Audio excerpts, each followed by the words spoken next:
My father keeps hanging up the phone while I'm still talking, so I got instant karma. My dad hangs up on me every time. I call as soon as he thinks he's heard what he needed. He disconnects the call. No goodbye, no, I'm hanging up now, nothing. It drives me insane. Last week, I called him to invite him to my son's birthday. It was a big moment for my boy, and I really wanted my dad there, but my dad kept hanging up, assuming I was done talking. I called him 3 or 4 times, but each time he hung up. I was about to lose it. My son's birthday was coming up, and my dad wasn't giving me a chance to explain. It felt like he didn't care at all. After 3 or 4 attempts, I was done. If he wasn't willing to listen, I wasn't going to chase him anymore. So I gave up. The day of the party, my dad called furious. He didn't know about the birthday because I hadn't mentioned it. I calmly reminded him that I'd tried calling him several times. Since he wasn't interested in staying on the line, I assumed he wasn't coming. Now, my son's birthday passed without him, and I'm not even sorry. If he can't take the time to listen, he doesn't deserve to be there. My dad has this incredibly frustrating habit. Every time I call him, he hangs up as soon as he decides the conversation is over. No warning, no bye, nothing. Just click. It's been this way for years, and it drives me insane. Last week, I called him because I wanted to invite him to my son's birthday party. It was a big deal for my boy, his 6th birthday. The first one he was old enough to be really excited about, and I wanted his grandpa there. I dialed my dad's number, rehearsed what I was going to say, and as soon as I told him, "Hey Dad, I wanted to talk to you about something," he cut me off. "What's up?" he said, in that impatient tone of his. "I was calling to invite you." Click. I stared at my phone. He'd hung up. I called back, annoyed but determined. "Dad, you hung up before I could finish." I was saying, yeah, I heard you. Everything okay?" He interrupted. "Yes, but click. Second call.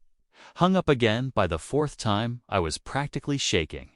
I tried to tell him about the birthday, but each time, he'd decide I was done speaking and hang up. No chance to give the date. No details, nothing. Finally, I thought, fine, if he doesn't want to stay on the line long enough to listen, I'm done chasing him. The day of my son's party came. We had balloons, cake, all his little friends running around the yard. It was chaos in the best way. My boy was beaming. And, predictably, my dad wasn't there. Halfway through, my phone rang. "Dad." The second I answered, he was yelling, "Why didn't you tell me about his birthday? You didn't even invite me. Do you know how embarrassing it is to find out from your sister that it was today?" I took a deep breath. "Dad," I said calmly, "I tried calling you 3 or 4 times last week. Every time I tried to invite you, you hung up before I could finish." He went silent. "You didn't give me a chance to speak," I continued. "I figured if you couldn't stay on the phone long enough to listen, then you weren't interested. So, I stopped trying." He sputtered for a moment, but there was nothing he could say. My son's birthday came and went without him, and honestly, I'm not even sorry. I love my dad, but if he can't take the time to listen to me even for 1 extra minute, then he doesn't deserve to be part of moments that matter. Shwari, to my ex-wife, and I ran into each other at the supermarket 10 years after our divorce. "Long time no see," I said. She looked at my current wife beside me and froze. Without a word, she fled as if she'd seen the Grim Reaper. Moments later, my phone buzzed with a message from her. "Divorce her now. Your new wife is Chapter 1. Ghosts in Iseal 5. 10 years. That's how long it had been since the divorce. Not a word, not a glimpse, nothing. My ex-wife Michelle had ghosted me from her life so completely, it was as if our marriage never happened. She left me with a 2S sentence note on the kitchen counter. "You've lost your ambition. I need passion. I need more." Then she vanished, moved to another city, changed her number, blocked me on everything. Last I heard, she'd married a high-flying entrepreneur and moved into a mansion near the coast. So imagine my surprise when on an ordinary Tuesday afternoon, I bumped into her at the local supermarket. Well, she saw me first. I was walking down the cereal aisle, pushing the cart while holding hands with Lena, my wife of 3 years. She was radiant that day. Simple dress, no makeup, her natural smile lighting up the dull fluorescent aisle. And then, a loud clatter. Behind us, I turned around. Michelle stood there frozen, her hand still hovering over a fallen box of granola bars. Her face turned pale, her eyes locked on Lena. She didn't say a word, just turned around and walked away quickly. Almost stumbled, actually. I blinked, confused. Did I imagine that? But then Lena nudged me, amused. That woman was staring at me like I stole her car. I chuckled awkwardly. A cue might have, depending on how you look at it. She tilted her head, puzzled, but didn't press further. We checked out, paid, headed to the car, and that's when my phone buzzed. A message from an unknown number. I opened it. Divorce her now. Your new wife is dangerous. You have no idea who she really is. Please call me. I'm not joking. The number wasn't saved, but I recognized the way she wrote. Michelle, I stared at. The screen. Was this fear, panic, jealousy? Or did she know something I didn't? Because that last line stuck with me like a splinter. You have no idea who she really is. And just like that, the quiet life I'd built started to tremble at the edges. Chapter 2. You don't know who you married that night. I couldn't sleep. Michelle's message replayed in my mind like a whisper I couldn't silence. You have no idea who she really is. I stared at Lena peacefully asleep beside me, curled under the sheets, her hair spelled out like ink across a white page. She looked perfect, loving, kind. But now I started wondering what I didn't know. Who was she before we met? What didn't she? Tell me. I shook my head. Number? I knew Lena. We met at a charity event. She worked in nonprofit law, volunteered with kids, cared for my ailing mother when we were dating. She wasn't just good. She was better than anything Michelle had ever been. Still, I needed answers. The first red flag. The next day, I replied to the number. Me? What are you talking about, Michelle? No response. So I did something I hadn't done in a decade. I searched her up. Her social media had changed. New last name. Most of her photos were private, but her profile picture caught my eye. She looked tired, faded. Not the glamorous woman who once walked out of my life in high heels and red lipstick. She hadn't aged well. Emotionally, I mean, she looked haunted. I searched her husband's name. Turns out they divorced 3 years ago. Messy court records showed asset freezes, infidelity accusations. Even something about embezzlement. Still nothing that explained why she was warning me about Lena until an email came. Subject: you need to see this. No greeting, no signature, just a file. I scanned it. A PDF of a police report filed 8 years ago. A different city, different name, but the photo attached made my blood run cold. It was Lena, same face, different hairstyle, different name. The report was for fraud and identity manipulation. I couldn't believe it, couldn't process it. Was this real? A mistake? A setup? I called Michelle. This time she answered. Her voice was tight, brittle. I wanted to stay away from you. I planned to. But when I saw her face, I nearly collapsed. Who was she back then? I asked slowly. She exhaled. Someone who destroyed my best friend's life. She seduced her husband, emptied their savings, vanished with thousands, and changed her identity. I only recognized her because of a birthmark near her collarbone. I sat down, hand trembling. That doesn't prove anything. Look at the report again, she said. Page 4. I opened it, scrolled. Known alias, Alina Monroe. Current alias, Lena Grace. My Lena, what do you do when love becomes a question? That night, I sat across from Lena at dinner. She talked about her day, laughed, asked me if I wanted to take a weekend trip. I smiled, nodded. Inside, I was spiraling. If Michelle was lying, it was the most elaborate, believable lie I'd ever seen. But if she was telling the truth, then I had no idea who I'd let into my home, my life, my future. And I was about to find out. Chapter 3. The Truth Behind Her Smile. The next morning, Lena left early for her usual Saturday yoga class. At least, that's what she said. The second she was gone, I opened my laptop and dove into research like a man possessed. Alias check.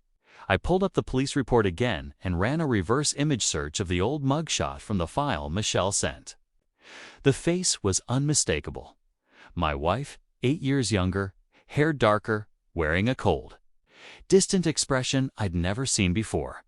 I zoomed in, collarbone birthmark Michelle mentioned, it was there. My stomach churned. A forgotten clue resurfaces.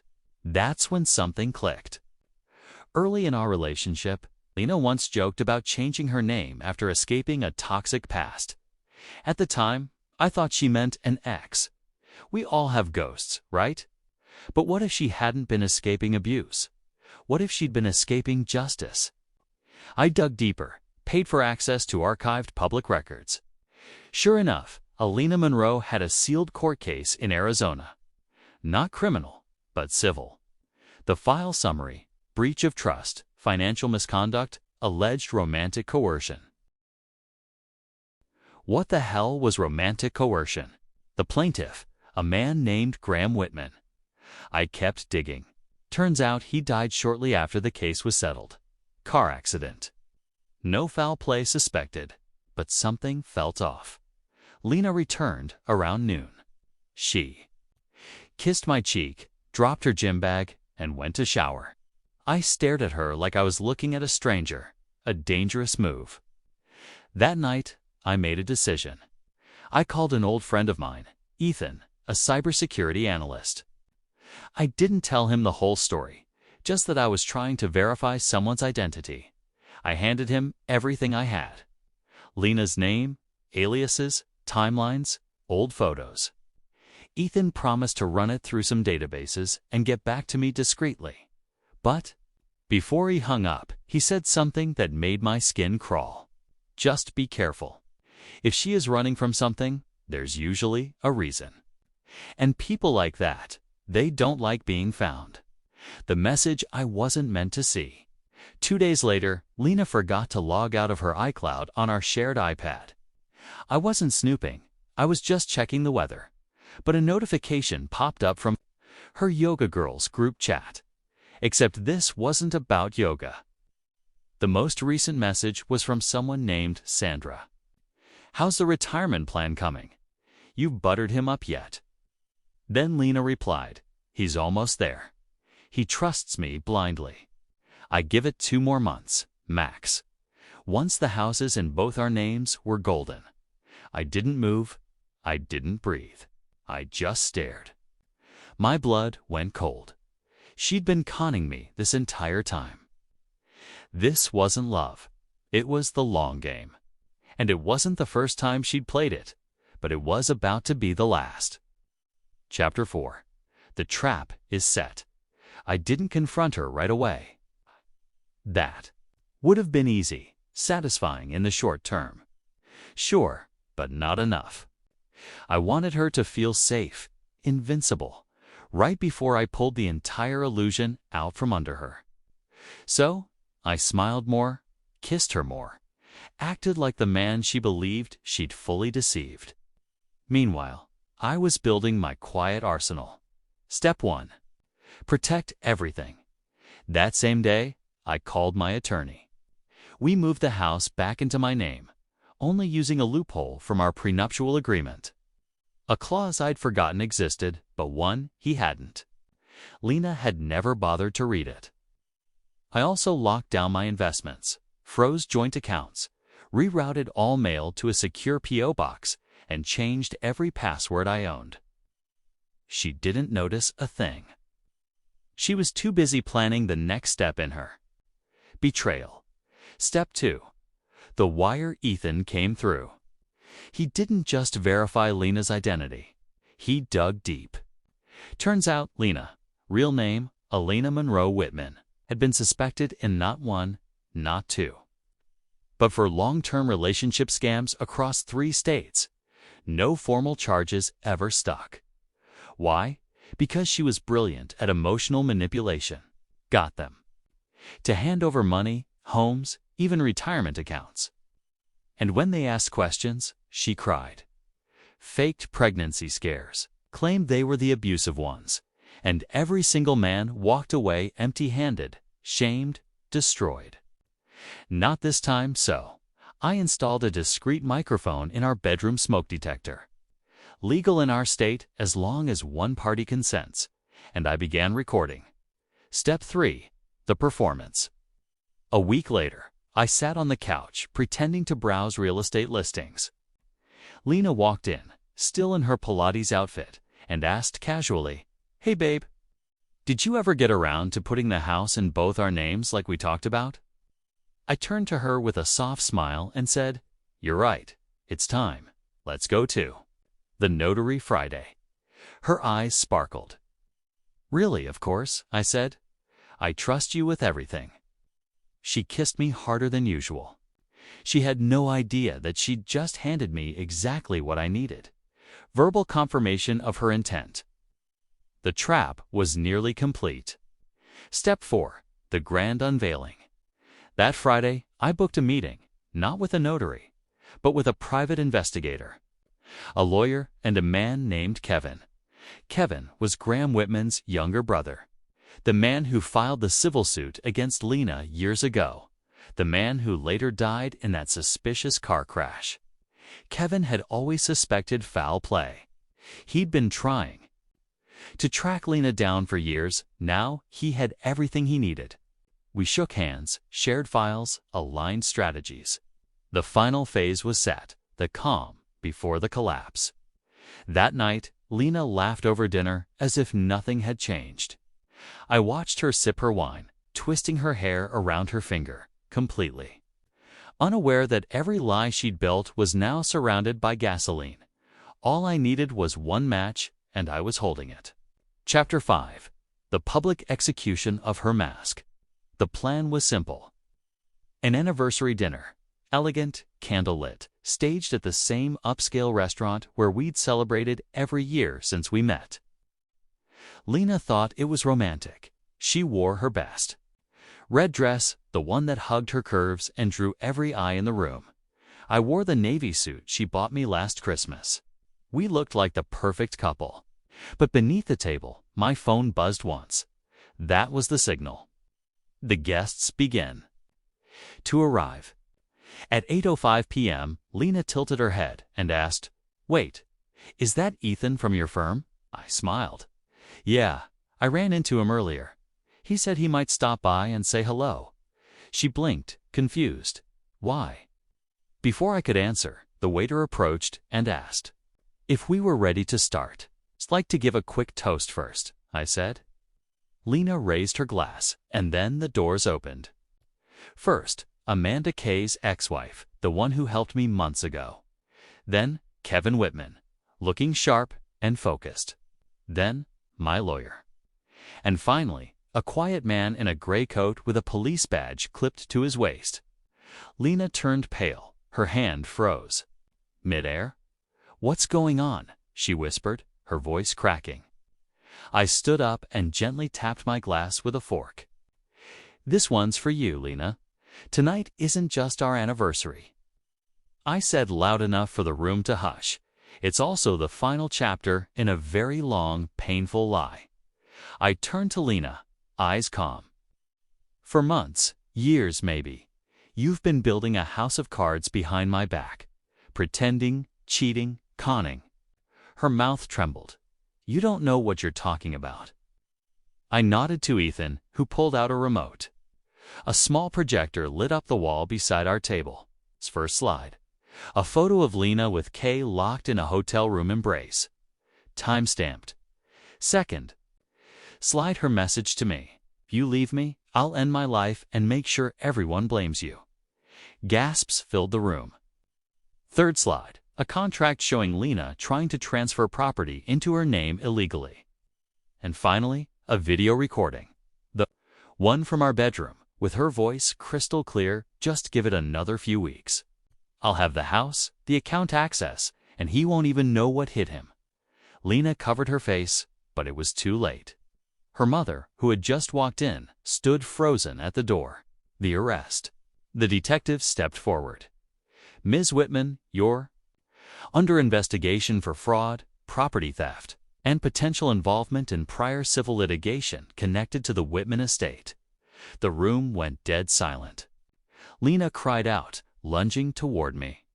Please, please don't do this. I was scared. I didn't mean I stepped back.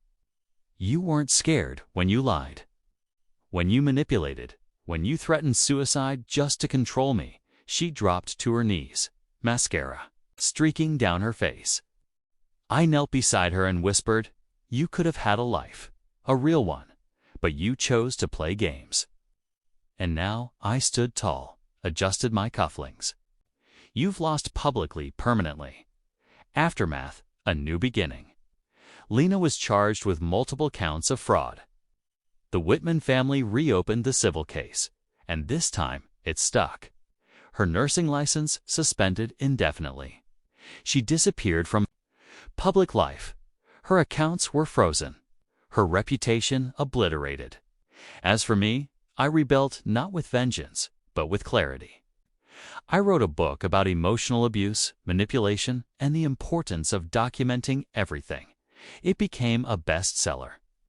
And every time I gave a talk or signed a copy, I remembered the moment Lena collapsed because it wasn't just revenge. It was liberation. Final line. The best revenge isn't cruelty. It's truth with receipts. Was this revenge perfectly justified? Tell us what you would have done in the comments below. Like the story. Share it with someone who needs this energy and subscribe to Reven. Exposed for more jaw-dropping tales of betrayal and justice.